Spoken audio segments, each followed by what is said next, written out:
बिहार सरकार ने कृषि रोड मैप कृषि यांत्रिकीकरण पर जोर दिया है। सरकार इसके लिए जगह जगह यंत्र मेलों का आयोजन भी करा रही है और किसानों को यंत्रों पर 40 से 70% तक अनुदान दे रही है। इसके बावजूद प्रदेश में कृषि यंत्र मुहैया कराने वाली सारी कंपनियां बिहार से बाहर की है।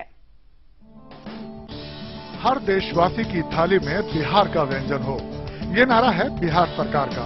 इसके लिए कृषि में बड़ी उपलब्धियों की दरकार है और सरकार ने इस लक्ष्य के लिए 2012-2017 के लिए एक कृषि रोड मैप भी तैयार किया है।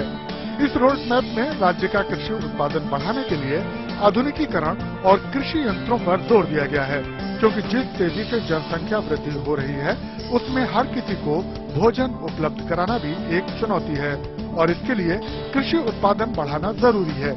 ये उत्पादन बिना कृषि यंत्रों की सहायता के संभव नहीं है। उत्पादन के क्षेत्र जब तक हम दुगना तिगना नहीं करते हैं तो मेरा जो जनसंख्या बढ़ रही है उससे लड़ने की ताकत नहीं मिल पाएगी और इसमें यांत्रिकीकरण का बहुत बड़ा अहम भूमिका है। कृषि यांत्रिकीकरण को बढ़ावा देने के लिए सरकार जिले जिले में कृषि यंत्र मेलों का आयोजन कर रही है और कृषि यंत्रों पर 40% से लेकर 70% तक अनुदान भी दे रही है। अब तक यंत्र कंपनियों को सरकार करीब 233 करोड़ रुपए दे चुकी है, जो साल के अंत तक 342 करोड़ रुपए तक होने का अनुमान है। लेकिन इसका नकारात्मक पक्ष ये है कि ये सारा धन राज्य से बाहर की कंपनियों को दिया जा रहा है और रोड मैप के 1.5 लाख करोड़ के बजट के बावजूद राज्य में अपने कृषि यंत्र उद्योग नहीं लग रहे हैं।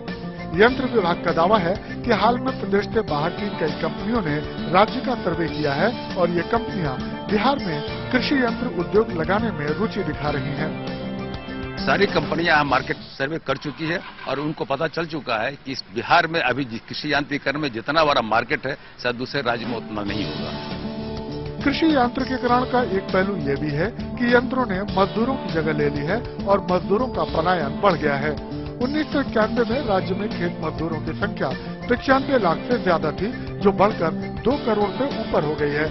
ऐसे में अगर राज्य में कृषि यंत्र उद्योग लगे तो बेरोजगारी और पलायन की समस्या पर भी अंकुश लगेगा। विपक्ष का सवाल है कि अगर सरकार किसानों को कृषि यंत्र देना ही चाहती है तो राज्य में यंत्र उद्योग क्यों नहीं लग रहे हैं? क्या आज तक आपने कोई कृषि यंत्र बनाने वाले कारखाने को प्रोत्साहित किया कि वो राज्य का पैसा राज्य में ही रह जाए और किसानों को भी लाभ मिले, बेरोजगारी दूर हो? तो आपकी कौन सी पॉलिसी है?